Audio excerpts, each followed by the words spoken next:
கடந்த ஆண்டு அதற்கு முந்தைய ஆண்டு என்று கருதுகிறேன் பைபிளை கொளுத்திய காட்சியே சமூக வலைத்தளத்தில் வந்தது. இதெல்லாம் ஏதோ அங்கு இருக்கக்கூடிய மதவெறி அமைப்புகளை சார்ந்தவர்கள் உணர்ச்சி வயப்பட்டு திடீரென்று தாக்குதல் நடத்துகிறார்கள் என்று நாம் எண்ணிவிடக் கூடாது. இஸ்லாமியர்களுக்கும் கிறிஸ்தவர்களுக்கும் எதிரான வெறுப்பு அரசியலை தொடர்ச்சியாக பரப்புவது என்பது அவர்களின் செயல் திட்டங்களுள் ஒன்று. செயல் திட்டங்கள் என்றால் நாம் பிரச்சனைகளை எதிர்கொள்ளுகிற வேலைகளை மட்டும் செய்கிறோம். அவர்கள் பிரச்சனைகளை உருவாக்குவதற்கென்று திட்டமிடுகிறார்கள்.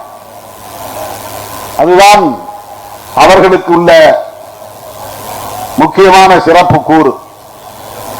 அதாவது நாம் பிரச்சனையின் பின்னால் ஓடுகிறோம், அவர்கள் புதிதாக பிரச்சனைகளை உருவாக்குகிறார்கள்.